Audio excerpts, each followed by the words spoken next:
Friday News Roundup in the spirit of Diane Rehm. Am I the only one who listens to Diane Rehm here? I think you might be the only one Okay. who listens to Diane That's Rehm. exactly what we're doing right now, is the Friday News Roundup. Considering. Yep. Friday News Roundup here at the Slacktivist Manifesto. Today in the studio we have our very own Nathan Ravenel, young philosopher that he is, and my partner in crime, Sophia Barnes. And my partner in crime, Sam Bellavance. Woo! Thanks for having me on. Yeah, no problem. How are you doing, Nathan? Doing well. How are you? Doing good. Just chilling. Trying to figure out what we're going to talk about on this first podcast. Yeah, I got a little something to start us off if you'd like. Yeah, go for it. So I was doing a little bit of research, as I do. I typically identify with the Libertarian Party in terms of my views, as you well know. Okay. And I've actually found that the World Health Organization has recently called for the decriminalization of all drugs by countries around the world, which is something that you would think is counterintuitive because the World Health Organization is obviously a very prominent health organization, and people have to take their advice very seriously considering their affiliation with the UN. And so it seems counterintuitive that you would want to decriminalize things that are so adverse on your health. But the theory behind it is that by decriminalizing these drugs, you can actually use that money to be educating people on the ways that these drugs harm you. And it's also just based on the fact that given the amount of money that we spent on the drug war in recent years, not only by the United States, but from Western countries around the world, we've actually done nothing to curb drug use, and it's just a huge sink for the money. And actually, Portugal in 2011, I believe, decriminalized all drugs and cut down by drug abuse by 50% in the first year alone, which is something pretty remarkable. And I was doing some more research on it in recent years and how that's really panned out. And what happens is, as opposed to finding someone who's smoking meth, for example, and throwing them in a jail cell permanently and then trying them as an adult and trying to get them convicted, what they'll do is they'll put them in a jail cell temporarily overnight, and the next day they'll release them and put them in a treatment program so they can actually get help. And using that method, they've managed to cut down on drug abuse by a significant amount, which I think is pretty interesting.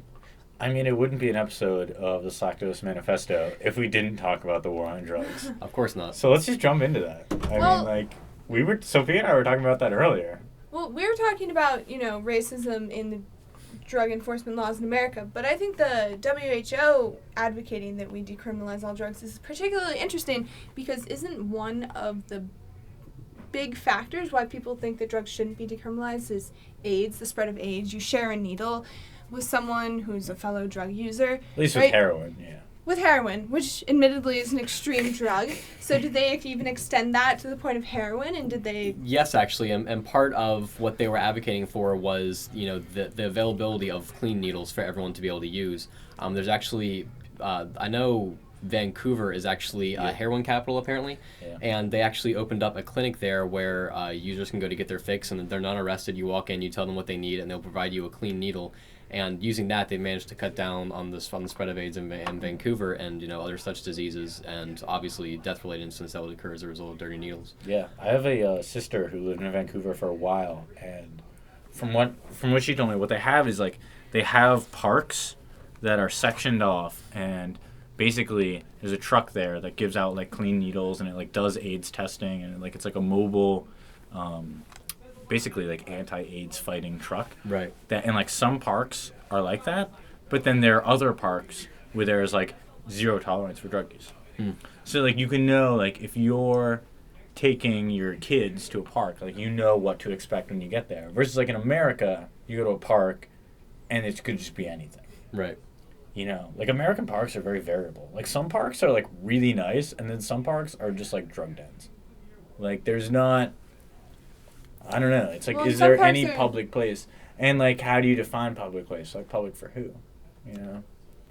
And also there are other demographic concerns that play into it, right? If you're in a poor area, a park that's full of people using drugs, there's more likely to be incidences of violence, right? I'm from Chicago, and there are just parks on the west side of the city that you can't go into because they're sites of, 1, rampant drug use, 2, rampant drug selling, and then 3, all the violence that comes along associated with those things, right? Yeah. And from that, there actually comes an interesting argument for legalization, simply that, although these drugs do hurt people, you could cut down on drug abuse by making it more of a health issue rather than a crime issue.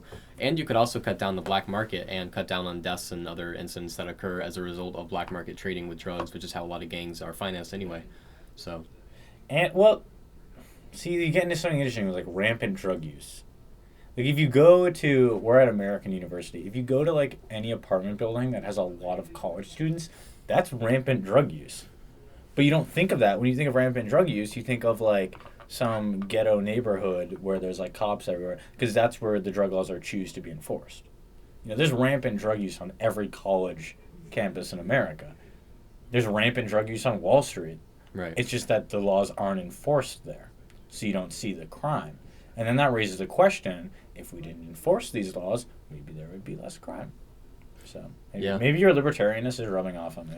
At least on I think this there's issue. something to be said on most for issues, it. no, but on this issue, yes. It's interesting because it's a very unorthodox point of view, and I've had a lot of people just tell me, I'm crazy or insane for even proposing it, but that's just the way for them to excuse having to actually come up with a good argument for it. Yeah. And just given the fact that statistically every country that we've seen that tries to decriminalize these drugs and take a more lenient approach to them has been more successful in cutting down on drug use, I don't see how you can really come up with a solid argument for how, you shouldn't even consider decriminalizing them.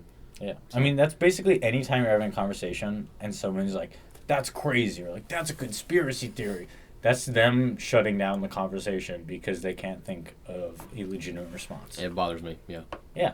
I mean, that's not saying that every, there are obviously crazy conspiracy theories out there. But when someone's like, no, that's ridiculous, like that's just their way of ending the conversation. Right. It's bullshit. I would like to connect this to something Sam and I were talking about earlier, which is, how does this connect to people who drink when they're under 21, A, and B, if they're even under 18, right? High school students, right? Yeah. Did you guys drink a lot when you were in high school? Fuck yeah. Yeah? I didn't. You didn't? Okay, well, I have all these distinct memories of my female friends doing one of two shady things, pardon me if that language isn't scientific, shady things to get alcohol. One, either finding some... I'll allow it. You'll allow it? One, either finding some older guy who will buy it for them, or two, going into a really shady neighborhood where there's documented high levels of violence and people will actually offer you crack on the street to go get this alcohol. And I feel like that same scenario applies to drug use, right? We can make it safer to use drugs if they're legalized, and maybe the same thing for alcohol and underage people. Yeah, I think there's definitely an argument to be made for that. I'd actually be in favor of the drinking age being lowered to 18 and the driving age being raised to 21 or something like that. Yes. Do you know how many terrible drivers there are? I mean, I love the fact that I got to drive when I was 16, don't get me wrong, but I should not have been given control of a death machine at that age. I was not responsible enough. I don't think anyone is. Yeah. And I think there's something to be said for learning how to drink before you learn how to drive.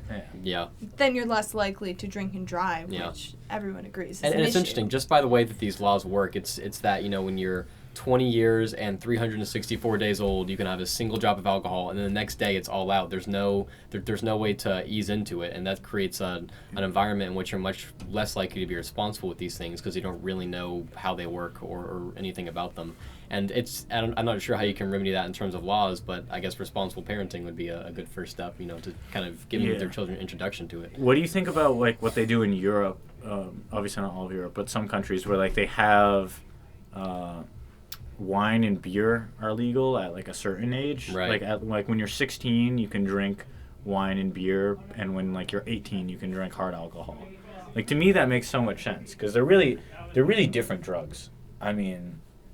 Liquor is definitely much easier to abuse. I think there's a good argument for that. Like I can't really remember a time where I've seen like a friend really. I mean, I've seen people like too drunk from drinking beer, but I've never seen someone like, oh my gosh, this person needs to go to a hospital from beer. But I have seen that from liquor. Oh yeah. So it's almost like they're two different drugs, in some sense. Well, and to treat them the same is ridiculous because you're right. And beer and wine, that's more of a part of like a traditional American household, right? You grow up and you can have some beers with your family or some wine with your family.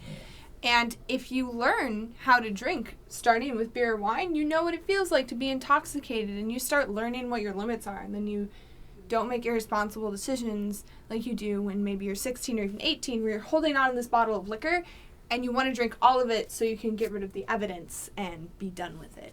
Right. Yeah. Yeah, and I mean, I think you hit the nail on the head, Nathan, with what was it you said? If we had some more responsible parenting, that'd go a long way. I think, yeah, because, I mean, obviously the laws are black and white, and that's really the only way you can engineer them, but, you know, I feel like if a kid's 20 years old and wants to have a glass of wine with dinner, that's a reasonable request, you know, that can help kind of educate them about how alcohol works, like, you know, how much they can really take. Because you never know where your limit is until you go over. And I would rather a kid do that responsibly in a place that they can, you know, control themselves rather than the first time they drink at a party. Yeah, like I remember there were some parents growing up who'd be like, yeah, you can have like a few drinks in the basement. Like, it's okay. Like, just don't do anything. And they would like give a little talk, but then like they were like the cool parent. And in some sense, like, other parents would be like, that's ridiculous. I would never do that. It's like, no, like, that parent is just, like, taking a more, you know, well-rounded view to the situation. Like, my kid is going to drink, and, like, this is going to happen because that's what I did when I'm at my age. And, like, I'm trying to adjust the situation for what it is. Although, at the same time, you know, I guess someone could be like, well, I don't want you doing that with my kid. But, like, it's just, I hate this fucking head-in-the-sand ideology. You know, like, if we pretend it doesn't exist, then they won't do it. Like, no. It's human beings. It's human nature. Yeah. Like, well, and that plays into the issue of how issues like drugs and alcohol, they're unevenly enforced, right? Some parents are going to crack down on drinking harder. Cops are going to crack down on drug use by certain demographics harder. Like, even, I always tell the story of one time I got pulled over, and it was me and 4 friends in my car. All of us had illegal substances on us. The only one who got in any sort of legal trouble was this 18-year-old black kid, right? So if we're going to have these laws, we have to enforce them consistently, otherwise they're meaningless anyway. Yeah. Like, I'm trying to think, remember we were talking about earlier, I was like, what if we treated the drug laws so American University, for those who don't know, it's in Northwest DC, which is like a very wealthy, almost exclusively white community, and there's Southeast DC, which is like almost exclusively black and very low income. And the way the drug laws are enforced in these two areas are completely different. And like, what if you could just switch it for a day? Do you know what AU would look like if they enforced like drug laws like they do in the South? Like, every kid going to the Berks on like the Friday night, like every kid like, yo, come over to my apartment. It would just be like strip search, strip shirts, strip shirts, strip shirt. Like, it would just be like the slot machines when you get a jackpot. Like, the cops would be like ding ding ding ding ding. Like, but that doesn't happen. Well, what would your parents do if a cop was trying to just like blanket strip search you? Yeah. They'd get upset. Yeah. The entire student community would get upset because we feel entitled to not be searched like that. Yeah. But they don't have that sort of representation. Yeah. The thing is, who can have that response? And now we're sad. I actually took a trip earlier this summer out to a hippie festival out in West Virginia. And when I was pulling in there, Nice. it was a fun time. When I was pulling in there, I was in West Virginia for about 5 minutes, and like immediately after I got over the border, a cop started following me. He just waited while we were going over up and down hills, and I was driving fine, I think. And then as soon as I hit my blinker to take the last turn to the festival, he pulled me over, and he told me that my brake light was out. But that was only after he'd interrogated me for whether or not I had drugs on me. And, you asked me, do I have drugs? I said, no, sir, honestly. He said, crack, cocaine, heroin. I started listing off my names. I said, no, sir. Again, honestly. And then he, steers me down and gives me a lecture on honesty for about a minute. And then asks me again. I say, no, sir. And so he goes away, checks my license, takes him about, 4 or 5 minutes to even mention the reason he pulled me over. But in my view, the real reason he pulled me over is that my crime was going to a hippie festival. Like, he could have pulled me over the moment I entered West Virginia because my brake light was out, Yeah. But he pulled me over because he saw that I was going to this event. He assumed I had drugs on me. And then he actually had to give me a ticket for it because otherwise I would have sued him for pulling me over wrongfully. So I had to pay a $170 ticket even though I didn't know my brake light was out, which is pretty frustrating. But I think the most frustrating part was just the fact that I was treated unfairly because of the fact that I was going to this festival. And, it's not that I'm much of a hippie myself, but there were a lot of people at that festival who had a similar experience just Nathan. because... You're a hippie on the inside. Hippie on the inside, thank you, I guess. All libertarians are hippies on the inside. Yeah, well... I'll get you a dreadlock wig. It was a fun time, but there were a lot of people there who were... much more obviously hippies than me, and I felt sorry for them because there was definitely a lot of undercover cops there, and they were receiving a lot of very unfair treatment.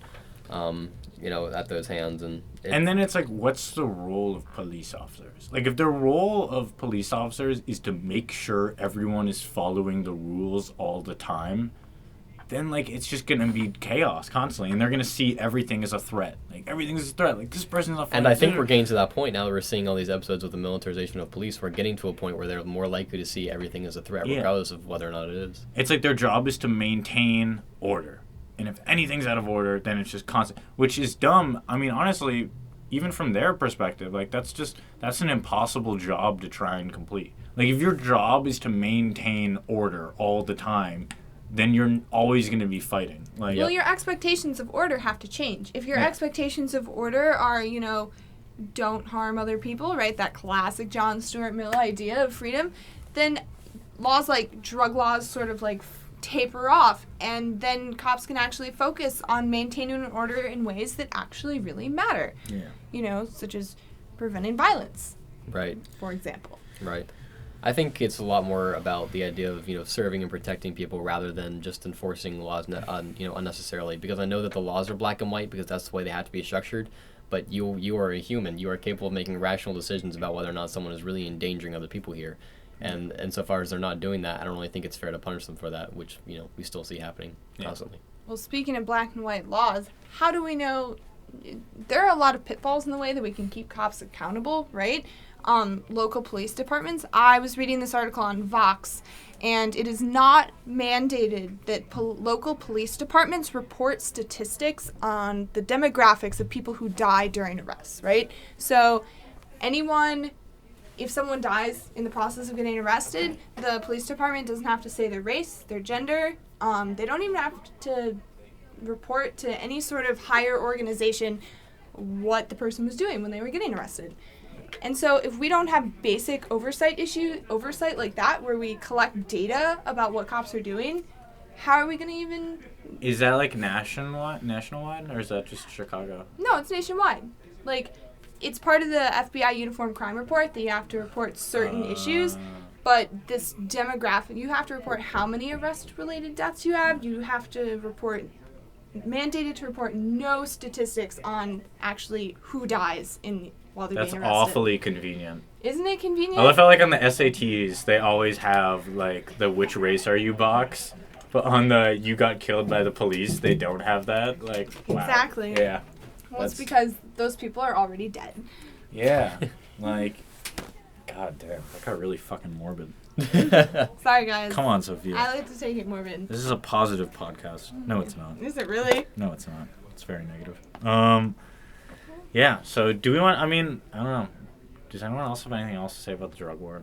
Besides the fact that it's not necessarily the drug war, but and, I do think the conversation about holding police accountable is interesting and a good one. I mean, we've been talking more recently in the past few months just because of the incidents in Ferguson and a variety of other places. There's that man in New York who was choked to death. I saw that video. Oh yeah, that was one of the most fucked up things I've seen on the internet. Yeah. I've actually been watching things like this for years just because they're interesting to me, but I've seen videos of police raids where, they'll come knock on this guy's door at 3 a.m. Before he really has a chance to respond because it's, 3 a.m. They kick open the door, like they run inside, shoot his dog who's in a cage, and like handcuff his children and then drag him out and search his entire house. And they found on an anonymous tip that he was dealing drugs, and they found like a 1 joint and ashtray in his room. Yeah. There's actually a DC businessman who the police thought had weapons on an anonymous tip. They kicked down his door at like midnight, pulled his naked son out of the shower and handcuffed him. They did $10,000 worth of property damage and found like 100 rounds of unregistered ammunition, and that's it. Yeah.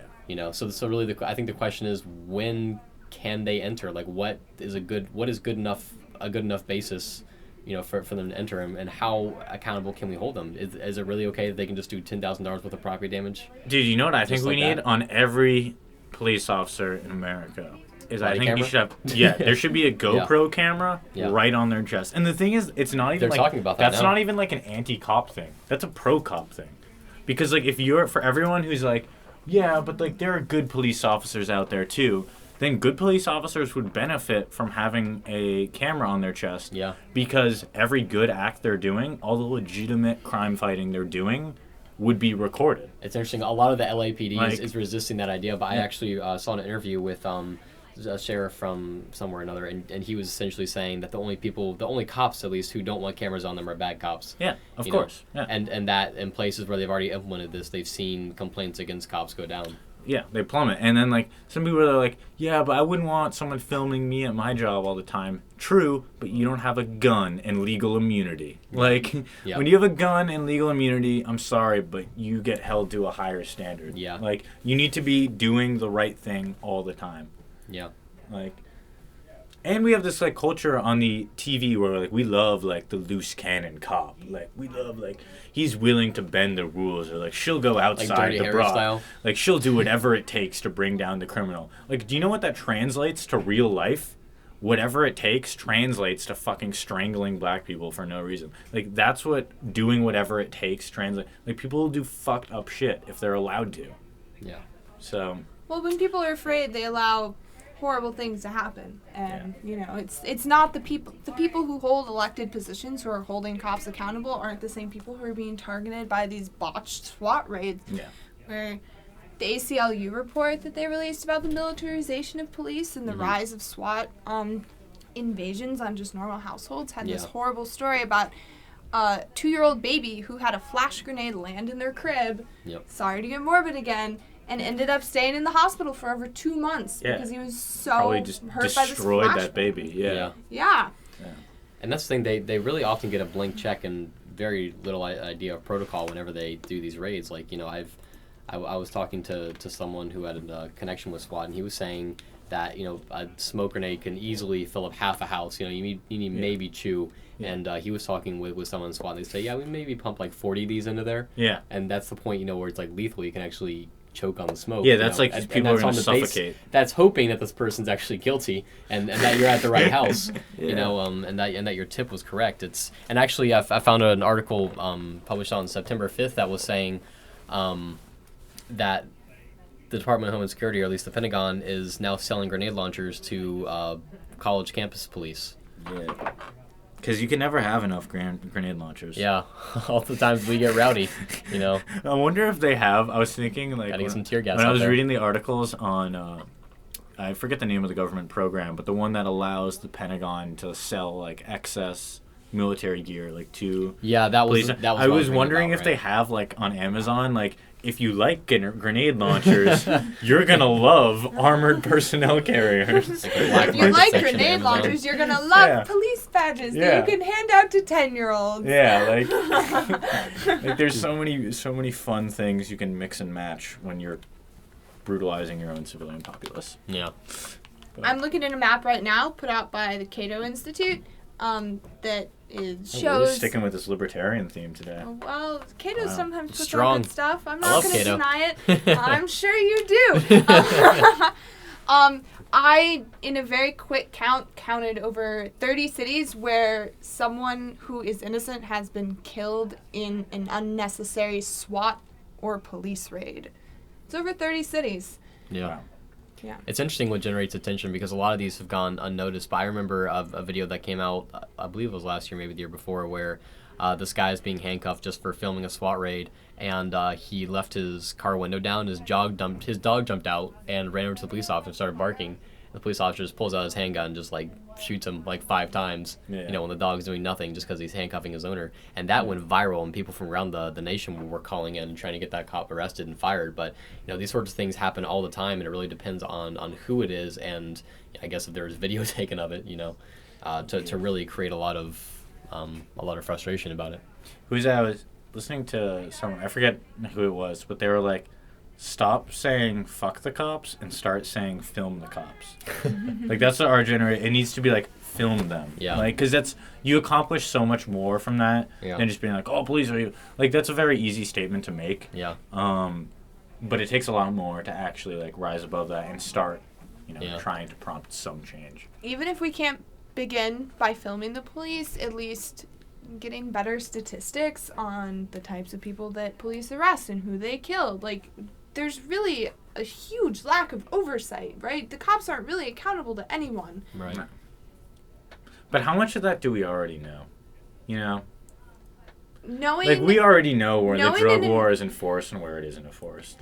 Knowing in an anecdotal sense, to me, is not the same as being able to prove it with numbers. Yeah. Because if you can prove it with numbers, you can say, look, this many more black people have been killed while being arrested by the cops than white people. This is obviously a problem. You cannot numbers are how you deny get things it. changed. Yep. That's how you talk to the people who are in power, the people who have the power to change things like drug laws, like the drinking age, like how we oversee the police. We have to make them care about it somehow. And maybe we can't put them in a house that's going to be raided by the police. Or you need to throw them out. That is true. Because I think these numbers do exist. It's just that they don't give a crap. Or not even that they don't give a crap. It's that it's not affecting them personally, Mm-hmm. If you're, I grew up in rural Vermont. I had no idea for a while, what the drug laws, how their impact is in, urban communities in the U.S. It's totally different. I grew up, I knew the local police officer. He's a nice guy. His name was Ken. Would come into the high school and, talk, hang out. I got to play with his German Shepherd. It was, very cool and friendly and buddy-buddy. And then, now, and then, started creeping. You go on the internet, you go on YouTube, you're holy shit. The disparity, the way, I don't know. That's, my great hope for our generation is that with the internet, a lot of the BS is going to get revealed. Well, and in some ways, the tides are turning with people that elected officials actually care about. Yeah. Because, I'm sorry, but elected officials, they have demographics that they care about more than college students. They have demographics that they care about more than poor black people. And those demographics are what gets someone reelected. Well, today, Vice recently, the Weedakit channel just posted this great video called That's the finest of sources. The finest of sources, the Vice Weedakit channel. What's that guy's name? T-Kid? With all this Sunday weed blogs. We're not libeling the Vice Weedakit channel. We're not libeling We love them it at dearly. All. Well, I'm just giving them credit because they're the ones that found this woman who inspired their video called Stoned Moms. And they made the point that if we want pot to become decriminalized and legalized, that's the demographic we have to get at. We have to get at middle-aged white people, wealthy middle-aged white people who vote a lot and they're involved in their communities. And then from there, once we get those people caring about these issues, then maybe we can actually have some legislative change. Yeah, but then it's okay, white people have to approve something for it to be good. I don't know. I think there's something more fundamental. And that's, something that's been talked about a lot with, following Ferguson, is, you have this whole, libertarian, semi, probably more rural contingent that's holy shit, the police is so militarized and, they're really getting up in arms. And, Nathan, you've expressed that. Yeah. The anger against police militarization.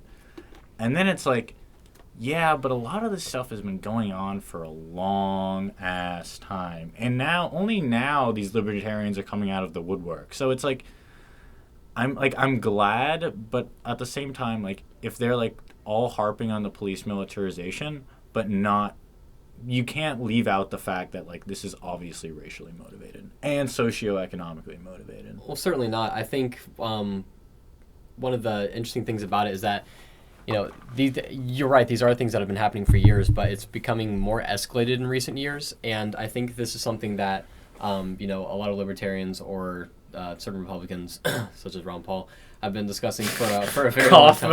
I have to be very careful to distinguish him as a Republican, not a libertarian, because a lot of people make that mistake. Anyway, there are a lot of people who have been saying for a long time now that militarization of police is an issue, but it's only been recently that other people are really starting to, listen to those words, because for a long time it was, again, like we talked about earlier, you're crazy, that's insane, there's no way that would happen. Yeah. And if I had thrown out 5 years ago the hypothetical situation that the Pentagon would be selling grenade launchers to a college police force, they'd be nonsense, nonsense, you crazy conspiracy theorists. Exactly. Yeah. And now these things are actually happening, and so you have to wonder, how long can we keep getting away with the argument that that'll never happen, without actually looking at the facts and seeing that the trend is, in most countries, it's constantly becoming it's creeping towards becoming more authoritarian. Right. And I'm not saying that as it's New World Order, man. I'm just saying it's a legitimate It's concern human that we need to nature. look out It's for. human nature. Right. Like that's when people are like, that's impossible. That's impossible. Like what's possible is what we allow to be possible. Right. You know, and they're like, that's impossible. Like there was a time where like, I don't know, fucking flying. Like if you went to someone in like the 1400s and be like, yeah, we're basically gonna all fly around on huge giant aluminum tuna cans that can get us from Tokyo to California in, you know, a couple hours. Like that's crazy. That's crazy. Like, and then you say like some like political issue like that, like, yo, you know what? Maybe the police are gonna, you know, maybe abuse some of their powers. Like, is that really that crazy? Yeah. And my entire stance on the whole gun control argument is that is surrounding that. I know we're getting deep now. Let's just dive on into it. Let's dive on into it. You know that, and that's really where I come from is the idea that, you know, these are things that you can't ignore, and every culture grows increasingly authoritarian over time, and I don't see why you would sacrifice a countermeasure against that. And I realize that that people are generally very reactionary, and that it is much easier to make legislation in the present moment that'll alleviate, you know, current symptoms, you know, like get rid of all the guns, and hopefully we see, you know, deaths being curbed. But I think to do that is being, I guess, a little too nearsighted, not looking to the future and the potential that, you know, we are sacrificing an opportunity for future generations to, you know, really have lobbying power against the government if they found that they were in a position where you know, they had too much authority. And it's, you know, it's a lot of people laugh at that and say that I'm completely ridiculous, but again, you know, just in the past 5 or 10 years, it's incredible how much you know, more power we've seen the government take in the name of security, you know, since 9/11.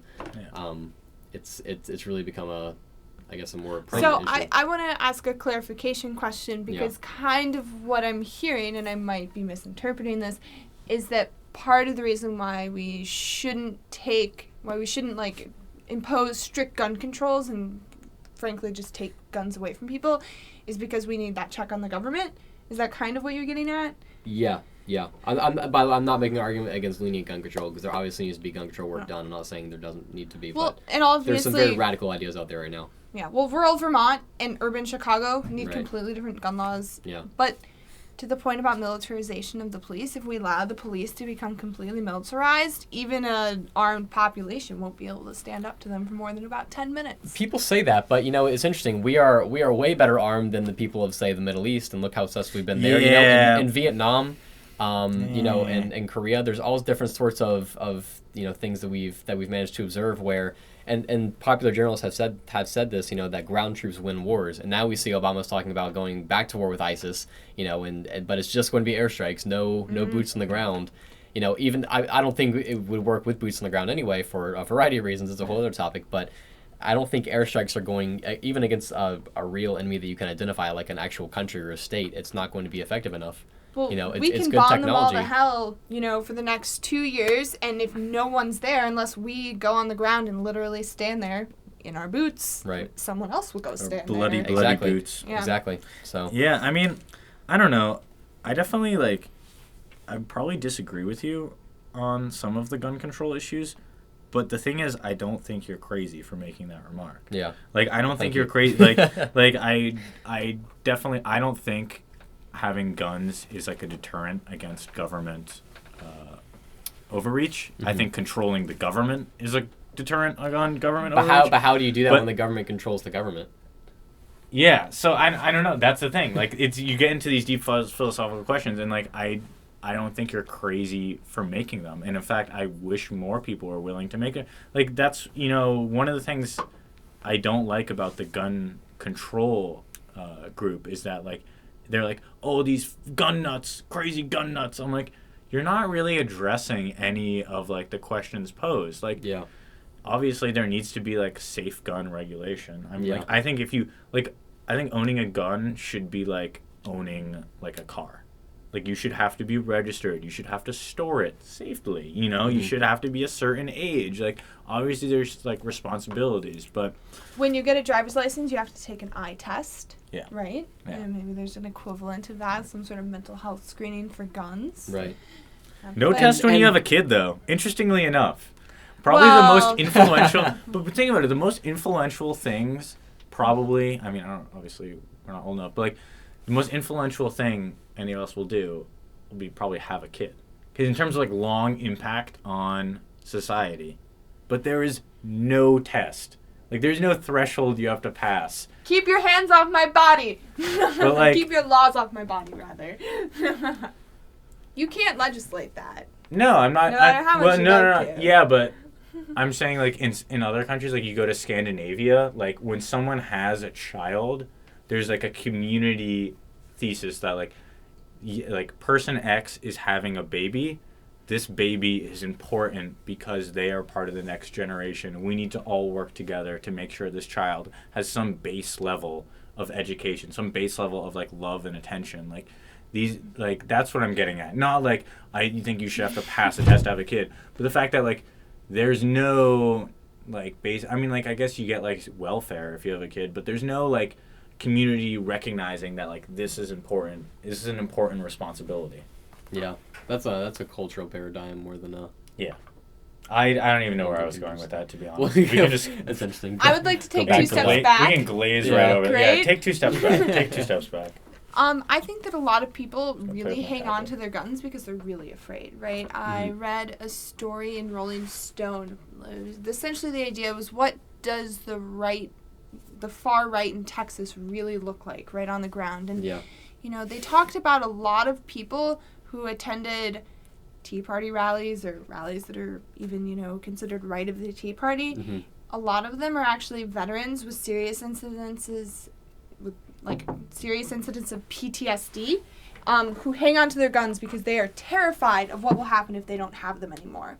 I mean, I think it's a good point, and I mean, and in fairness, I'm sitting here critiquing people who are, pro gun control, saying that they're not using good arguments by calling people crazy. But in all fairness, I think that the anti-gun control movement uses some pretty terrible arguments as well. Oh, totally. They're just as crazy arguments. And that's what's the most frustrating thing for me, is that the only people representing my point of view are like the NRA, and I despise the NRA because what they do is, instead of trying to convince people why they're right, like I'm trying to do here with you, they will go and say, I'm sorry, you can't do anything because of the Second Amendment. Then they throw a bunch of funding at some different senators and pull a bunch of strings. Just see how Second Amendment. They just stonewall every argument as opposed to trying to convince people why they're right. Eventually, that tactic's going to run out. Eventually, something's going to get through, and people are going to keep trying to do that because you're not telling them, why they should be endorsing you. You're just stopping them from saying anything, which is not. I mean, the NRA used to be like a hunters' rights organization. Yeah. Like, this is like part of like. They've really gone south. Yeah, like everyone, a lot of the people in my extended family were big like NRA people in their youth. It was like really big, and it was basically like an old gentleman's club. And like obviously, there's some issues like that surround that, but like it was just like a ye old hunting club. It's sort of like what the Freemasons is. Like they weren't like a New World Order. It was just like some place where like old dudes hang out. But like now it's hunting weapon. Yeah, but like now it's like they're basically they're the lobbying arm of weapons manufacturers. Mm-hmm. Like the NRA is just a lobbying organization. They're the biggest lobbying organization, and they ain't fucking lobbying for hunters. They're lobbying for the huge corporations that give them millions of dollars. Yeah. And anyone who can't see through that is dumb. Drop the mic. Yeah. But yeah. Do we even want to get into ISIS? Or do we just... No. ISIS will still be around next week. Yeah, Well, probably. It's like... They might be in America by next week. They're pissing a lot of people off. I don't know. They're threatening China. They threatened the largest Buddhist temple in Indonesia. Yeah. They're at a point where they think they can get away with anything. Yeah. I had someone tell me, like, I saw ISIS on the news, and the guy, he was threatening. He said, we're going to come to America. And, like, they're coming. He said they're coming. I'm like, really? Really? Do you really? Like, yes. On what airplanes? Yeah, like, it's like you're going to let what one guy in, like, rural Syria said startle you that much? Like, ISIS is making all these threats. They're obviously not going to be able to attack Indonesia, China, and America all at once. They just want to elicit a response because that is their best recruitment tool. Yeah. Why do we have to keep wasting money on fighting them when we can just let everyone else do it? They're pissing off everyone. Why do we need to get involved in yet another war? Yeah, like it's frustrating for me. And it's like the humanitarian argument. Yeah. Like when I went on, I remember right after they like beheaded James Foley, I went on Reddit and like all of the comments were like, these ISIS guys, they don't even know what they just got into. Like they've gone too far. Like we're gonna drop the hammer on them. Like I'm like, do you realize that is exactly what they want us to do? Yeah. I'm not like, why do you ever videotape anything? You videotape anything because you want other people to record. Why do we record this podcast? Because we want other people to listen to it. Yeah. And we want people to respond to it. And you want people to respond to it. And they'll respond like we expect them to respond. And that's the thing. I think all of these military movements in the Middle East are just incredibly short-sighted because, these were... we back when we first got into Operation Desert Storm, it was for a variety of reasons, but we weren't looking to the future impacts. And now it's the exact same thing. We're not looking at how this is going to affect us economically. We're not looking at how this might affect the region or the people around that region. Mm-hmm. We're only looking at, man, these ISIS guys are really pissing us off. We sure would love to shut those smug bastards up. Yeah. And that's all it is. It's a twisted revenge plot. It's just going to get a lot of people killed. It's going to spend a lot more money. It's like the cowboy plot, like. You went into our town and did wrong. Like, we need to go bring some vigilante justice. Like, well, and then the old George W. idea. Certain media will package the issue as this humanitarian argument. We have to go save those people on that mountain. We have to go save these women who are being raped. And not saying that there's no role for helping civilians who are being brutally treated, but how much of that role belongs to the U.S.? Exactly. Are we the world police? Actually, it's interesting. I was on the Navy website a couple years ago, and they changed their motto to a global force for good. Yeah. We're just not even pretending that we're remotely isolationist anymore. Like, we are the global police force, and that's at least that's what we're trying to be from a military standpoint. So if you're a global force for good, that means anyone who's evil is your enemy. Essentially. It's a pretty wide net. Yep. Like, yeah. Wow.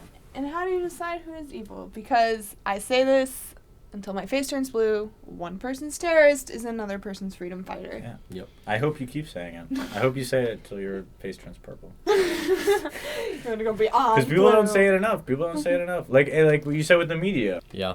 It's a sort of zero accountability system where they can get away with saying, whatever they want and really, amping people up, getting them to tune in and watch. But, When was the last time CNN issued a long report on how terrible Saudi Arabia's policies towards women are and how much money we give Saudi Arabia to carry out those policies? Mm-hmm. When was the last time? Can't recall. Yeah, like, ever. And, like, you get 1,000 episodes, like, oh, ISIS, like, is doing so bad. So I'm like, yeah, but we're giving money to the people who teach ISIS. We need new Walter Cronkite, someone to really come in and educate people and, hold themselves accountable for it. If only there was some sort of, like, radio tool where millions of people could come together and listen to such arguments. But unfortunately, we don't have the technology. Not yet. Also, we don't live in the world of Walter Cronkite anymore. It's not 3 channels of news. It's, 47 channels of news and 1 million podcasts and 10,000. And the most inflammatory one's going to get the most hits because that's what people are going to be tuning into. Got to get everyone riled up. Us? Yeah. Us 3? I mean, my Blitzer message. Are we inflammatory compared to CNN?